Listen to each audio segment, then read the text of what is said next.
I'm delighted to be here this evening to be talking about, as Leo said, a very critical question: what makes a good teacher?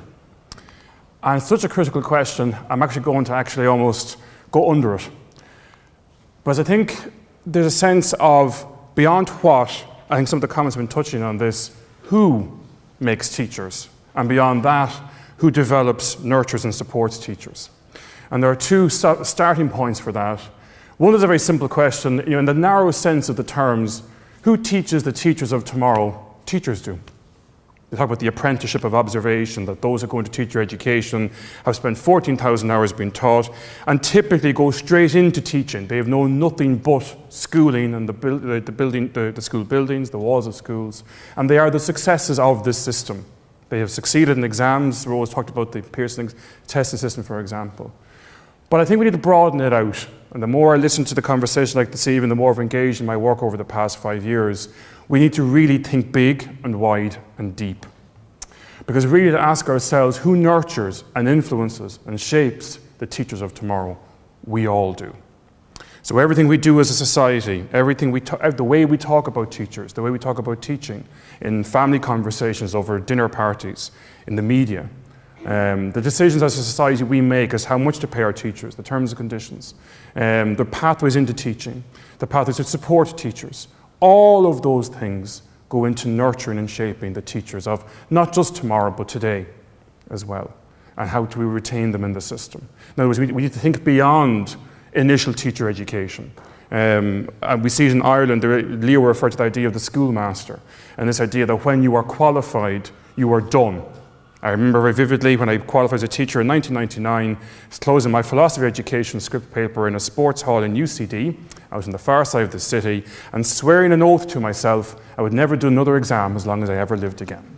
I was sick and tired of exams, sick and tired of proving myself to people in other spaces and times, and I wanted to get out there and teach. And the last thing I wanted to do was further study. Not the healthiest of attitudes, but I was only about 21 or thereabouts, or 22 at the time. I've since learned a lot more. So there, we really get you trying thinking in terms of beyond what makes, who shapes, if you could put it in that sense.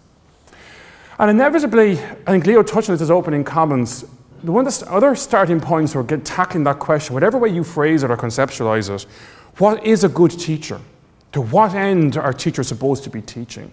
And I did from this off the top of my head, the kinds of purposes you typically come across as to what teaching and learning are for. What are schools for? The first point from, I suppose, a socio-political point of view would be social economic progress. Leo talked about how really we've always gathered in formal spaces of one kind or another to teach and learn and share our wisdom and pass it on to the next generation. But in the last 200 years, as the state has come more into shape, we've put a greater shape around those spaces. And the state has decided to invest significant amounts of money and time and energy in both teaching our children and young people and adult learners and teaching those who teach them. That education is seen as absolutely vital from the state's point of view to ongoing and future social and economic progress. A legitimate goal, nothing inherently wrong with that. Rose touched on this in her contribution there about well-being. In the last couple of years, there has been an explosion in the explicit debate around well-being in our schools. That it's not just about knowledge and skills leading to social economic progress. There's a fundamental moral purpose of teaching and learning, that we should care for those in our system, not just teach them, and all that goes with that. If you've seen Kung Fu Panda 3, my kids are quite young, they watch films of all sorts, and in that film, the panda wants to work out how to help others to be the best they can be. This idea of not just passing on information, but actually empowering them, from the mindset, great point of view, to go places where we've never even dreamed of ourselves. It's quite almost a counterintuitive piece in teaching, this idea of the selfless teaching professional. You are helping them build their own ship to go into uncharted waters. To love learning. You want to teach our children to love learning. No matter what discipline you go into, they leave with that attitude and disposition that came up in both contributions thus far, that beyond particular disciplinary knowledge, we want every child and person to leave our schools loving the idea of learning. And then typically, I suppose within that, or I suppose parallel with that, there are many teachers in what we call the post-primary system here in Ireland, that's ages 13 to about 18, who are very passionate fans, if you like, and loyalists to their subject discipline. So a particular focus on, I want to teach good historians of the future. I want to teach scientists of the future because I'm a science teacher. There's a subset of that. And then there is that deeper moral purpose to make a difference. In Ireland, we've declared education to be fundamentally a public good. And it's that there's a sense, as in public service, and why I joined the public service, I joined the service to make a difference in the lives of others. What Teach, of course, does is to empower others to continue to make a difference in their lives into the future. And that's just a kind of a selection. But given the complexity and the diversity of reasons as to why we teach teachers, I think it really comes back to, it bears out Leo's point earlier on, what a complex exercise it is to work out how do we shape teachers? Who shapes teachers as well as what makes teachers? This is a picture of an archaeological dig in the Orkney Islands in Scotland. And I saw it in an edition of National Geographic, their online edition, but 2-3 years ago. And there's a little video to go with it. And in it, the archaeologist opens this video by saying that he says people think archaeologists are looking for bits and pieces, looking for fragments of the past. He says they're wrong. We are looking for the whole story. The bits and pieces built into the whole story, but that's what they're searching for. I think there's a whole story to that question of how do we shape and who shapes the teachers of today and tomorrow. That it's not just about either initial teacher education or induction or lifelong learning. It's not just about the teacher educators, it's about everybody. There's a whole story to teaching and learning. As I said, how we talk about teachers as a wider society has a direct impact on how we shape the teachers of tomorrow. So my story, briefly, because I think it's important to reflect on the fact that in answering that question, teaching is one of the most intensely personal and professional endeavours going. I don't think even medicine or nursing come close, and the extent to which the personality of the professional is so much on show, so much under scrutiny, and has such a huge influence and bearing on the success of the endeavour as teaching does. And in Ireland, I think there's a huge historical piece to how we shape the teachers. We are very fortunate in Ireland that we have a deeply bedded cultural regard for the teacher, going back to that time of the rocks, or what we would call the hedge schools in Ireland. This is my personal take on that. You won't see that with the sunray light, but this is my father on the right, his sister in the middle, and my uncle on the left. And they grew up in a county about an hour's drive from here, County Carlow, in the middle of nowhere, in the countryside. And this is a picture taken in, I'd say, about the mid to late 50s. And the reason this picture is very significant and resonates with the point I'm trying to make is that in between my aunt and my uncle is a very small sign. You're looking at it from behind, and it reads the corner shop. And the reason it's significant from an educational point of view is this is the shop that my grandparents, my father's parents, opened in about mid-50s, pre-entrepreneurial Ireland, pre-industrialisation, pre-Sean Lemass, our Prime Minister of the 60s. They opened this shop, a cow herd, and a cook from the big houses in Ireland. My grandmother was a cook who worked in some of the big houses in Kerry and in London. My grandfather was a cow herd, no land to his own name. They got a grant of an acre from the local authority. So these were not prime candidates for Entrepreneur of the Year, let's put it like that. And they opened a shop in the middle of nowhere to raise extra money to send my father and his siblings to post-primary school when it was not free to do so. Because there was passionate drive to get good schooling for your children and make sure the next generation had an opportunity that they did not have themselves. My grandmother, in fact, actually was so determined. She was from Dublin, north to inner city Dublin here. She met my grandfather in southeast Ireland in County Wicklow in a big farming house. They got married. And my grandfather had fallen out with a farmer in Carlow and had left. That's how he met my grandmother. But she had heard, and I can testify to this, there are great schools in Carlow. And she was determined that my grandfather would swallow his pride, go back and reconcile with the farmer in Carlow so that her kids could have a good schooling and they'd have to go and pay for it.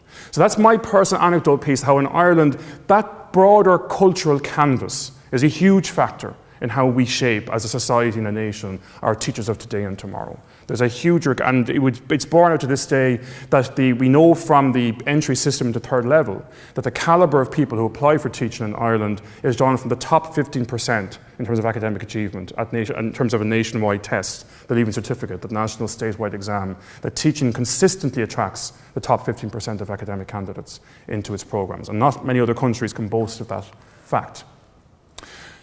Moments, I think Leo touched this in different ways. There are moments that shape the teachers of today and tomorrow. And the moment that shaped me as a teacher was in this school in Carlow Town. It was called Great Cullen, the wrong side of the river, as they would say in parochial terms. And I was in the third set of windows from the left, age 7, when I first said I want to be a teacher, 1984. It was Mrs. Mary Cana. I'd say her pedagogy would be thrown out of teacher education nowadays. It would be completely frowned upon. But the atmosphere she created in her class as a teacher inspired me to want to become a teacher. Who teaches the teachers of tomorrow? Teachers do. And there's nothing inherently wrong with that either. But what also shapes the teachers of today and tomorrow are the future. This is my eldest daughter on the left when she was age 5. This is my second daughter on the right here. That's Aisling and Ciara. And this picture was taken on Aisling's first day in primary school. I use this also to delude myself that Aisling is not in fact 13 years of age, is not starting post-primary school. She's still this little girl beside the buggy, age 5. But this reminds me of why, although I'm not in the classroom anymore, I still work with and through the teaching profession. Because this is what it's all about. Everything we do as educationalists, as teachers, must have an impact here, or it's not working. And that, again, that deeper moral drive drives every single teacher in the country. They get in there because they love working with children and want them to have an experience and a quality learning experience. So it really is about the whole environment, the whole story, the past, the present, and the future, and the way wider society talks about the profession. There's that classical African proverb, it takes a village to raise a child. It takes a nation to educate its teachers, and that includes the teachers, but not just them. Students, parents, community, society, leaders, and the values and expectations and assumptions that we both implicitly and explicitly hold and articulate, they all have a bearing on who and how we shape the teachers of today and tomorrow. There's a sense that, I think Rose touched on the idea of growth, both personal and professional, and we'll come to that in a few moments about the personal and professional growth of teachers. But starting from first principles, reminding ourselves that education is about people teaching people and helping each other to learn. We lose sight of that fact a lot. I'm not sure what it's like in other societies and other jurisdictions, but in Ireland certainly, we talk a lot about pupil-teacher ratio, about iPads in schools, about school buildings, extensions, resourcing, software, resources for children and so forth. And we rarely, if ever, talk, and I would include teachers in that, about the magic and science of teaching and learning. What happens when the door is closed? How does a teacher teach? How does a teacher have an impact on the learning of those children? How do they respond and interact? And there's layers and layers to that interaction, but how often do we actually stop and think and talk about that? And there's a whole humanity and emotion to the process of shaping teachers that I want to come to as well in a moment. But there is a systemic aspect as well. It's not just about the personal, there is the professional aspect. And I think the importance we are discovering as a teaching council here in Ireland, as the regulator of the profession, or the professional standards body, that there is a whole agency that Rose would talk about, your own agency as an individual, as a teaching professional, grab hold of your learning space and run with it. But the system does have a responsibility to provide space and time to teachers to either discover or rediscover what they know together. This idea of making the implicit explicit, on beginning to unlock the magic and science of teaching and learning. And that is a systemic responsibility. That with all the agency in the world, I think the state does, and we are working towards this, teachers having space and time to sit and work together in groups. And time and again, and Maureen Chéalacher, who's the head of the induction programme here in Ireland for newly qualified teachers, we are discovering through both hard scientific research and informal anecdotal research, you give teachers that space and time, they'll run a mile. They'll run 1,000 miles for you. They will unlock learning for themselves in ways that you can't possibly imagine. And that brings that, coming back to that kind of the whole story in the wider environment, and I can say more about this in the questions and answer session, but acknowledging that we teachers are learners too, and everyone explicitly valuing that. So, collaborative courage. That's the point I made just one about the teachers working in groups and the importance of giving them space and time to do that. That's a tricky space for teachers. This is a woman called Tracy Kennedy from the second capital of Ireland called Cork in the south. And she was reflecting on her experience 15 years, I think it is, 16 years I should say, after qualifying, of going back into a learning program. And she wrote a blog, publicly available online, about this experience, called The Courageous Act. And in that blog, she said, there's something rather wonderful about having your eyes opened to new and effective teaching methods 16 years into your career as a teacher. But there's also something rather worrying, wondering just what exactly I've been doing all these years. And therein lies the paradox, therein lies the trap. Because as systems, we are telling teachers, get out and get learning, upskill and update yourselves. And there's an excitement and a wonder that comes with that. There's also a sense of, I've been working so hard to get it just right. And if this means I'm not doing it right, what have I inflicted on the students for the past 16 years? And that guilt, that often stops teachers from actually getting into that space. So the collaborative space is vital, because if you're left on your own, you'll be trapped by those feelings of anxiety and sense of inadequacy almost. But when you put teachers in a group, and there's a permission granted by the group to itself to talk about those mistakes and talk about those learning opportunities, things begin to flow. Because every professional and every profession faces this challenge. So on the one hand, you've Homer Simpson telling us trying is the first step towards failure. So the whole idea of risk-taking, I think Leo talked about this. Not for teaching. Prepare for them exams, get the exams just right. On the other hand, and I'm sorry, I have to show my age here, we have Master Yoda saying, do or do not, there is no try. Just get on and do it. Okay, and in between those two poles, I think the profession is currently beginning to inch forward, but it needs a lot of help and support. And that courage to teach that Parker Palmer talks about, therefore, is absolutely vital. I think Leo and Rose both touched on this, where he talked about if we want to grow in our practice, I think Rose's opening comments echo this, we have two primary places to go: to the inner ground from which good teaching comes. It is an intensely personal endeavour. And to the community of fellow teachers from whom we can learn more about ourselves and our craft, the individual and the group, and going back and forth between both extremes. There's an Irish spiritualist called John O'Donoghue who talks about the tent of thought where I shelter, that reflective space. Or Hargreaves speaks of the emotional geographies and helping teachers to navigate that. And Michael Redmond is a senior official in one of the management bodies of schools here in Ireland, and he wrote a book called Affective, AFF, Affective Attunement, about the emotional geography of leading learning in Irish schools.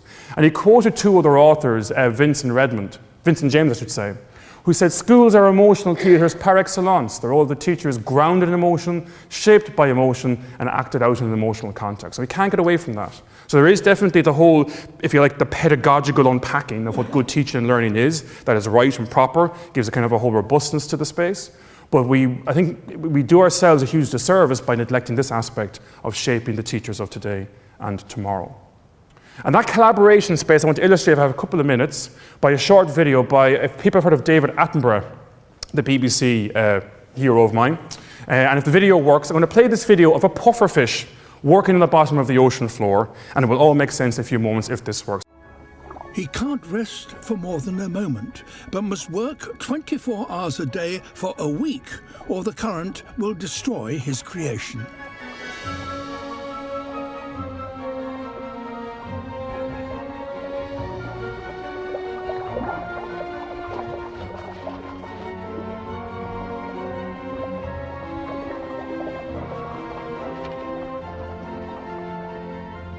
A final tidy up, and his masterpiece is complete.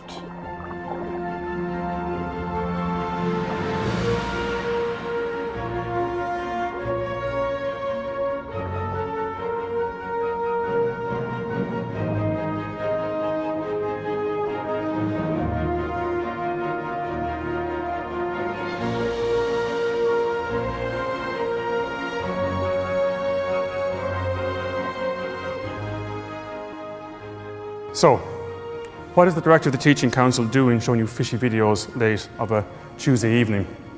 If you caught the key fact at the beginning, 24 hours a day for 7 days, this tiny little fish, on his own actually, he's looking for a mate, creates this intricate pattern. Now how he even works out in his mind and maps out, the mind boggles.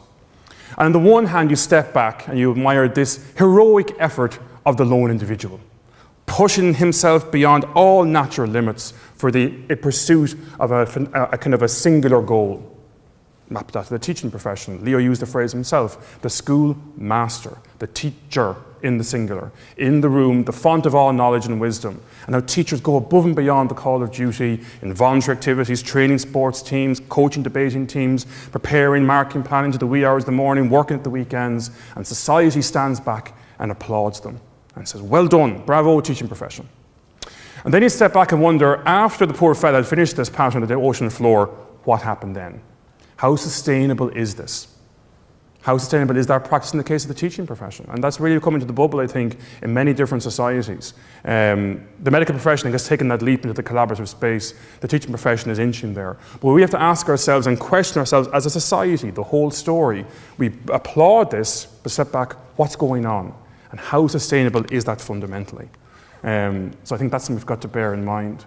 And finally, to close for another brief video in terms of, that's all, I suppose, my thinking, my conceptual underpinning to it all. What's the Teaching Council doing in this space? If it is about the whole story, if it is about bringing the profession out of the individual space, more the collaborative space, well, walk the walk as well as talk the talk, Tomás. And what we've done is establish this annual festival to mark World Teachers' Day. World Teachers' Day is the 5th of October around the world. UNESCO started it about 40, 50 years ago. And Féilte is a Gaelic word, Féilte. It's the plural for festivals. It means festivals in the English language. And it stands for Festival of Education in Learning and Teaching Excellence. And simply put, it is a celebration of teaching. There's no academic paper aspect to it. There's no kind of research underpinning in terms of any research focus or whatever. It's very much a case of an open call to all the teachers of Ireland, come to the nation's capital and show off what you were doing, first and foremost. And share it with your peers, and show it to the parents and students of this country, the great work you are actually doing, how you are innovating. And trying to nurture, in a very real sense, that almost, you know those things, those kind of, what they call, not the vox pops, but those flash mobs. No, not quite a flash mob, but you bring and it's going to about 1,000 people every year in Dublin. 50 showcases, keynote addresses, research meets, teach meets, where teachers come together across all disciplines and say, this is what we are doing, and we can share it with each other.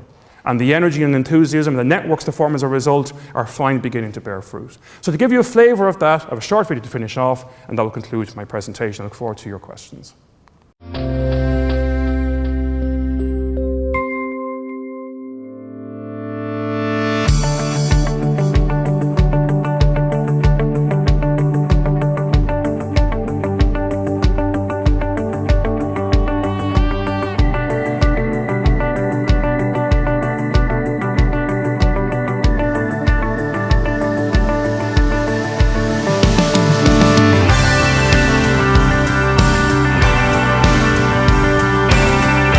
Ladies and gentlemen, and to those of you watching on the internet, you are all most welcome to the 3rd Annual Féilte 2015.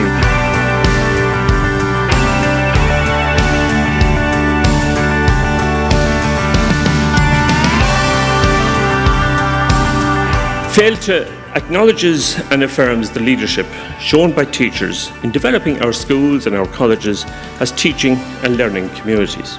So a good teacher is a person who, assesses well, who differentiates, who plans carefully, who has excellent subject knowledge, who has good behaviour management, all of those other skills. Technology can enhance that, but great technology won't actually replace great teaching.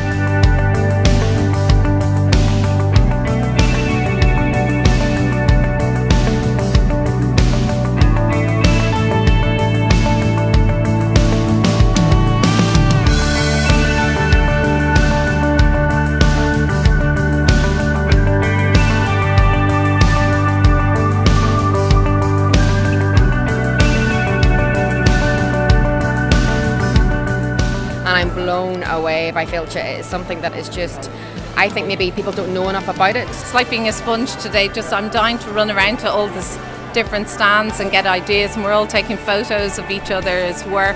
An action-packed and emotional day, really, with everything involved. It's great. Everyone is very open and they're, really interested in what everyone is doing. It's been brilliant.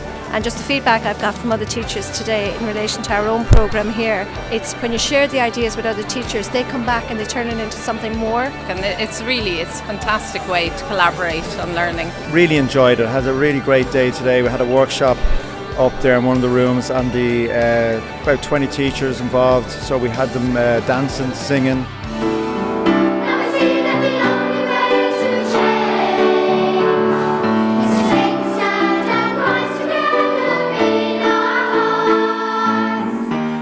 And the biggest gift, I think, that the best teacher I ever had gave me was that she saw some spark in me. She believed in me. And I think that is the biggest gift you can give to young people. But I don't think that we're defined by the single successes or failures. I think we are defined by our willingness to try, pursuing success as we risk failure, trying, not sitting in the safety of the stands, choosing to be a spectator, but rather being in the mix, competing as you do in the classrooms every day of the week.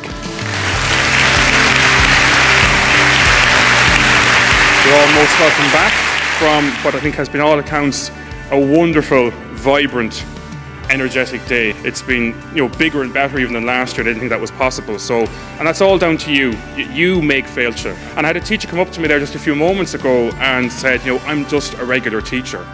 Don't ever apologise for being a regular teacher. That's what this day is about. This is about your voice, and don't ever apologise for that. Absolutely, we'd love to come back to it. It's been highly interesting. Well, it's been very positive. I've met a lot of like-minded teachers who are very interested in challenging the way the curriculum has been designed so far and introducing different methods of thinking and teaching into classrooms. Absolutely, it's a must. You have to be here. It's just an experience. It's a positive experience. There's so many positive people here. The creative ideas, the enthusiasm of everybody here. It's just uplifting.